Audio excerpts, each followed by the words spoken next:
Greetings to you all, you bright, blessed beings there on that earth plane. We are the Council of Light, and we are here once again to share with you the wisdom and the teachings and the knowledge that is from our space of source, given freely and abundantly to you there on that earth plane. You are individual souls with individual identities inside physicalities.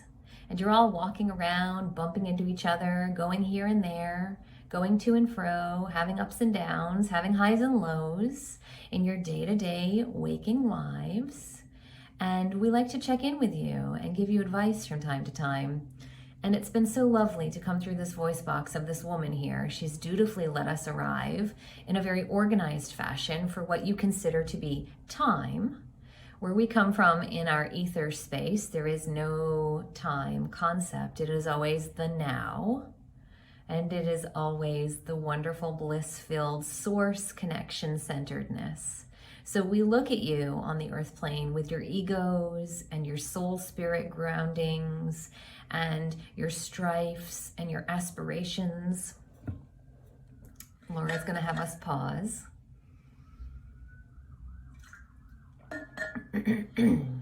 Her humanness is requiring attention. We will come back to you now. And what we were just saying was, we look at you all in that earth plane, almost as if the energy is like pea soup. We've described it this way to you over and over again over the years. You're walking around in muck and mire there. It is dense and heavy energy there on that earth plane. When you are there as humans, you get stuck in it and you don't even realize, because it is all around you like osmosis. And so you have no way to reference that it can be lighter and freer in other ways.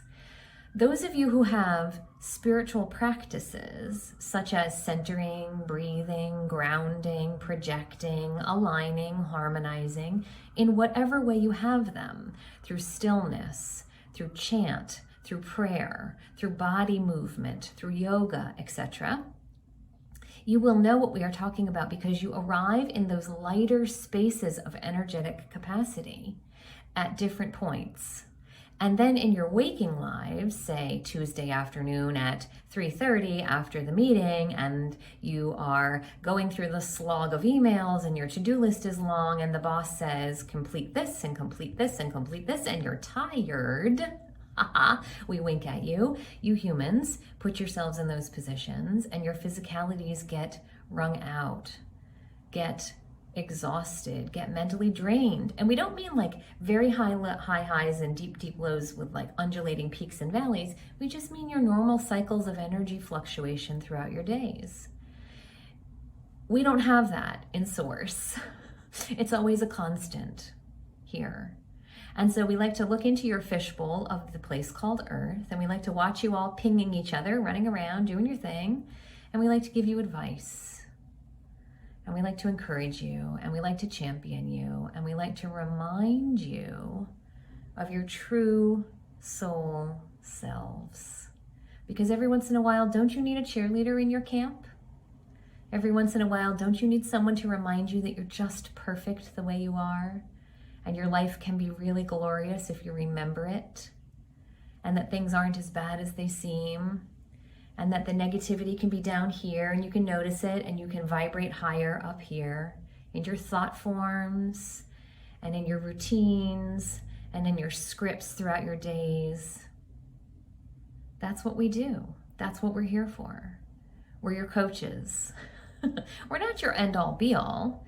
We're not a God source for you. God source is different. And for some of you, God source doesn't exist at all, and that's cool. We're just one of many tools in your wellness toolboxes, and we have consciousness. And we like to convene with you and communicate with you on a regular basis to help you stay the course. Because in reality, in actuality, you are glorious, and you are righteous, and you are blissful, and you are just perfect. And sometimes you forget that. For you see, when you were in your soul form before you incarnated in this earth, in this lifetime, you were vibrationally pure. You had lessons that you needed to learn, and you had people that you needed to karmically interact with again, and so you hopped into this lifetime. Some of you scripted and knew ahead of time, I'm going to work with you and you and you, and you're going to help me, and you're going to hurt me, and you're going to teach me, and you're going to help me cry, and you're going to help me grow. And you all got together in this scripted arena of support, and you decided in this lifetime the things you were going to work on, and the opportunities that you were going to have, and the remembrances that you were going to experience. And you're doing that now.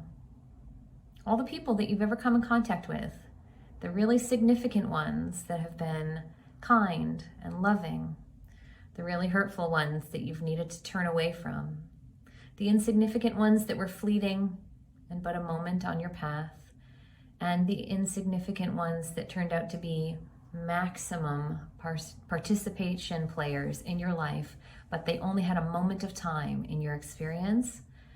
They all scripted with you to be here in your life along your journey and your path. What is the point of your life? Well, that's the $1,000,000 question that the greatest yogis and the wisdom mystic masters have asked throughout all eons. And we're here to say simply, it's so that you can grow. For you see, you don't just have one lifetime, you have many. Lifetime after lifetime after lifetime, experience after experience after experience. We talk about this with you a lot. You're on a continuum of learning. All of you are in different places. Some of you are over here. Some of you are in the middle. Some of you are over here. It doesn't matter where you are along the continuum. There is no right or wrong. There is no start or stop. There is no better or worse. It's just movement and fluidity along the path. And your lifetimes help you to move on your continuums. Each of you have your own individual continuum. And you move forward and you grow and you harmonize and you alchemize and you align and you learn lessons. And you don't repeat them once you've learned them from lifetime to lifetime to lifetime. You move on to even greater, more abundant, more challenging, more rigorous, more astute lessons from lifetime to lifetime. Some of you are learning how to be kind. Some of you are learning physics. Some of you are thought leaders in the world and you're changing humanity on a grand scale. Some of you are learning patience with your children. Some of you are learning how to wake up every day with a depressive feeling in your biochemistry and still put one foot in front of the other. And all of this is okay. All of this is glorious. All of this is grand. All of this is wonderful because you're here on this earth plane to play. The sights and the scents and the sounds and the textures and the tastes and the experiences are not felt in spirit the way they're viscerally felt there on that earth plane. Touch yourself right now. Feel your solidity. You can't do that when you're in spirit. Breathe in deeply and notice the scents that are around you right now.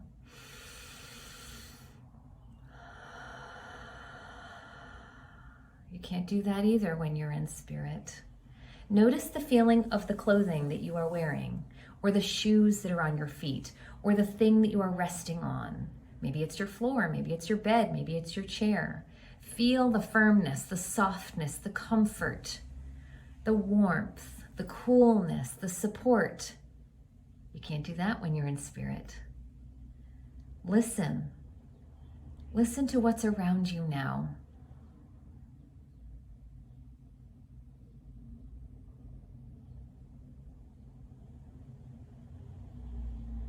Some of you are noticing nature. Some of you are noticing technology. Some of you are noticing other humans. Some of you are noticing animals. You don't get that opportunity when you're in spirit. You see, when you're in spirit, it's neutral. It's like a made-up space. It's a made-up place. It's like a school of kinds. You have soul groups, 50, 100, 200 at a time. And you're part of families in these soul groups.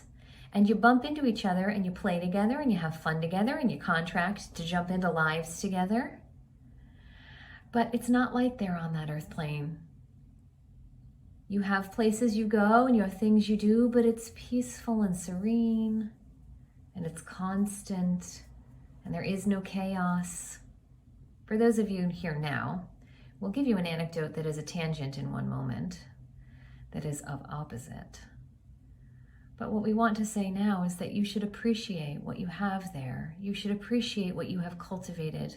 You should appreciate and have gratitude and find loving kindness in your heart for yourselves, for what you've achieved and where you have arrived at whatever station you are in your lives.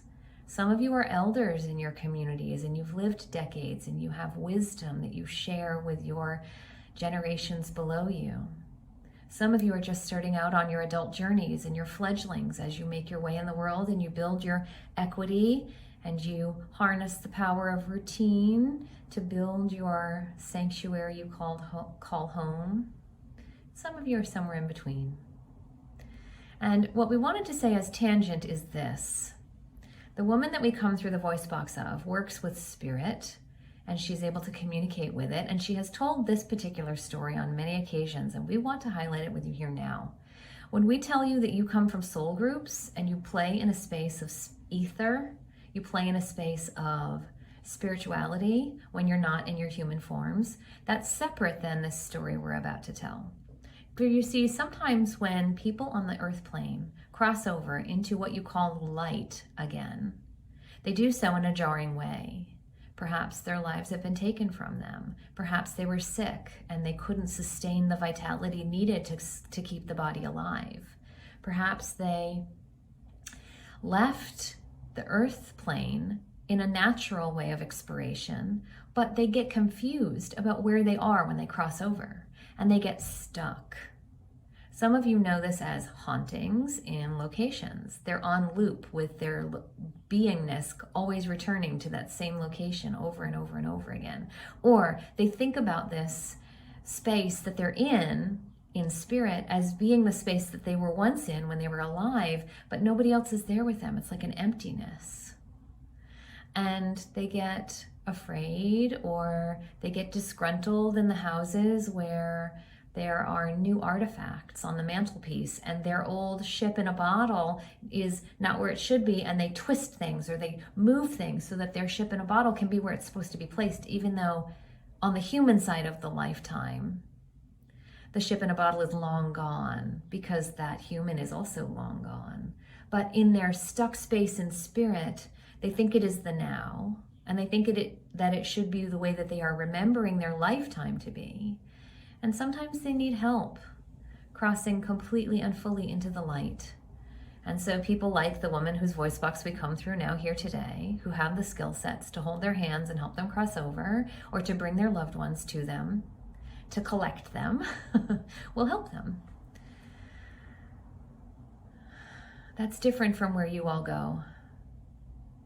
After this lifetime is over, and before this lifetime began, you all will go back to the space in the spiritual realm that's full of loving kindness and happiness and joy and peacefulness until you're ready to incarnate again in your next lifetimes.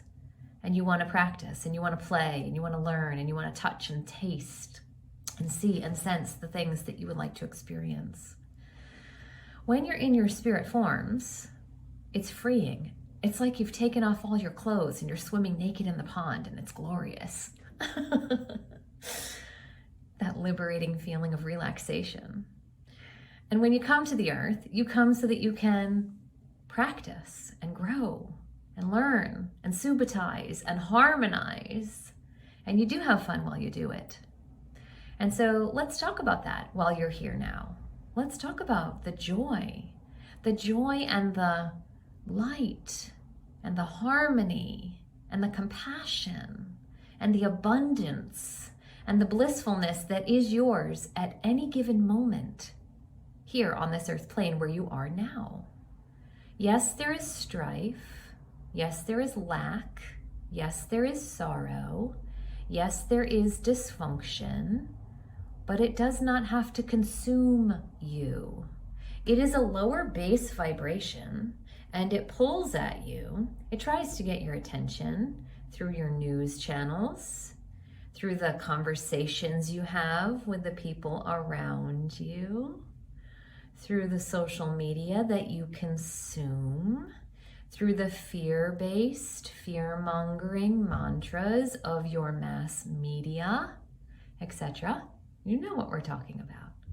But you don't have to subscribe to that.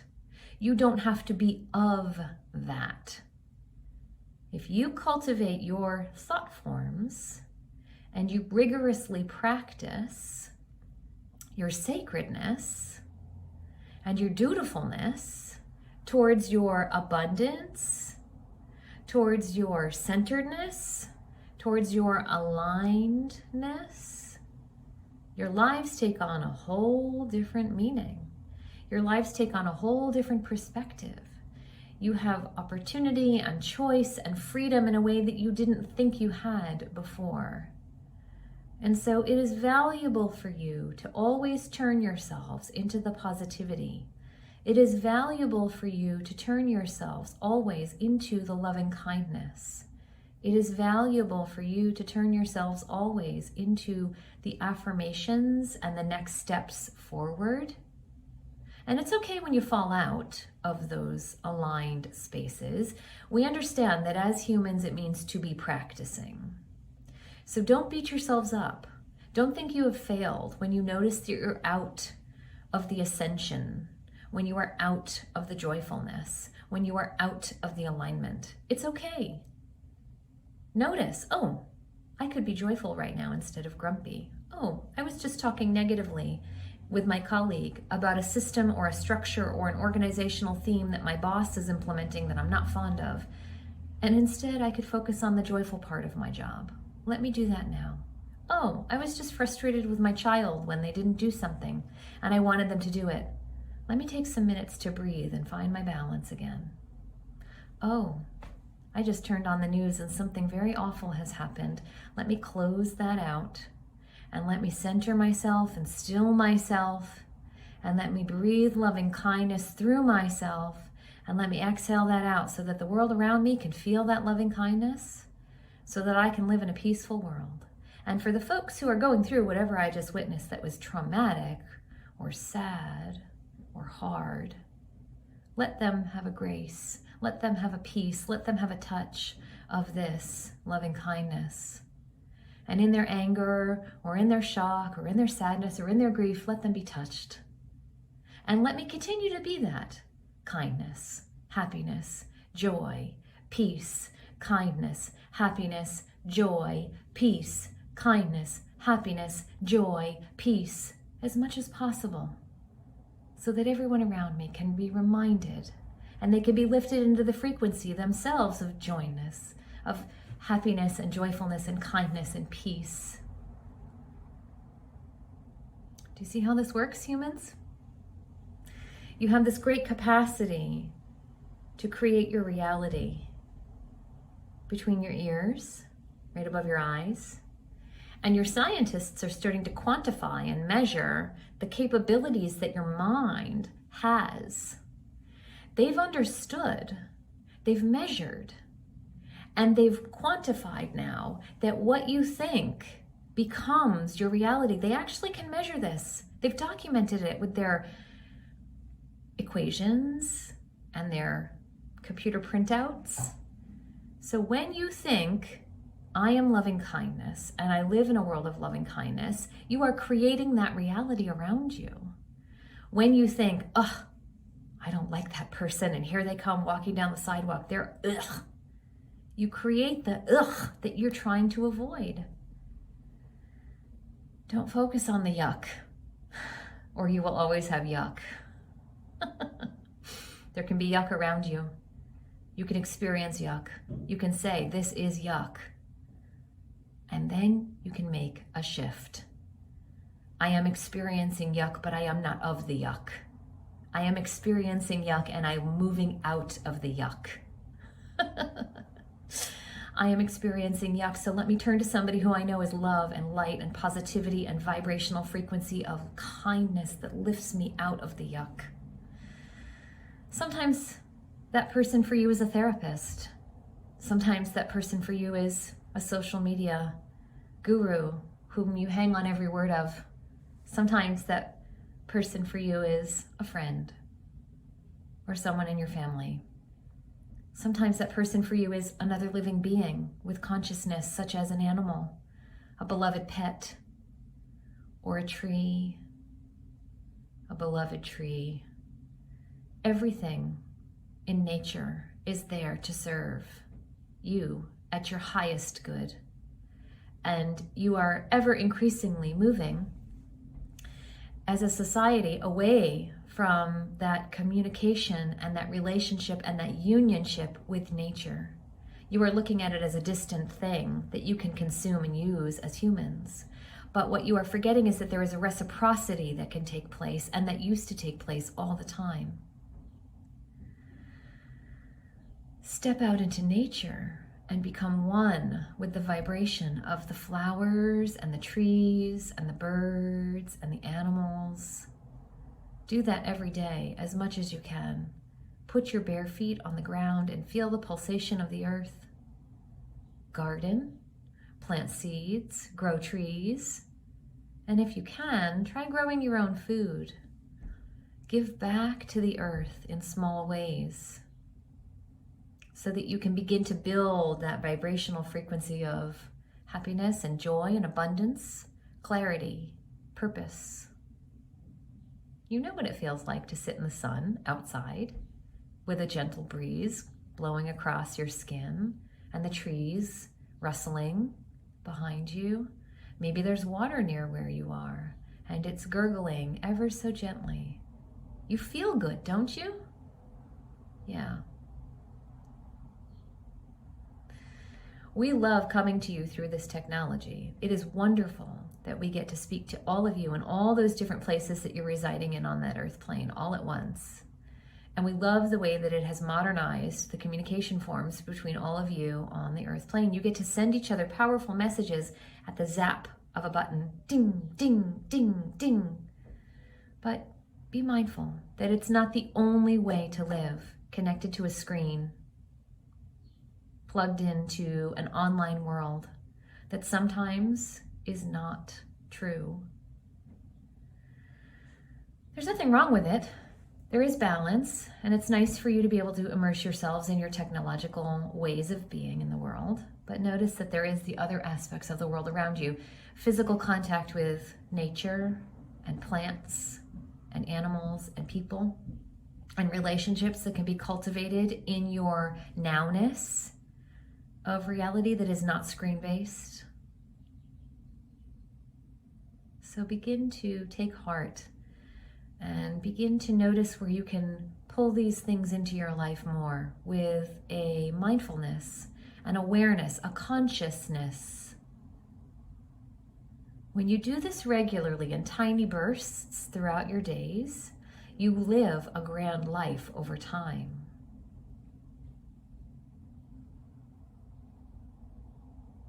You all are amazing. You all are blissfully wonderful. You humans are incredibly complex and really, really, really amazingly, astoundingly sparkly and bright and beautiful. Your souls are effervescent, and we're glad to be here with you in this way. We're glad to give advice and to hold your hands and to nudge you ever so gently. We don't expect you to follow what we say. We share it with you freely, and you can take and drinketh of our cup however much you want, or say, no thanks, I'm not thirsty, and you can put us to the side. It's up to you. But we enjoy being here with you in this capacity, and we enjoy sharing our wisdom and our knowledge from our place of source with you. Thank you so much for being here with us today, and until we are to see you next time, we wish to say to you, we wrap you in a golden blanket of light. For we are the council of light, and this golden blanket of light nourishes you and sustains you and keeps you ever so tight until we are to come to you again the next time we are to see you. For now, thank you. Adieu, goodbye, and namaste.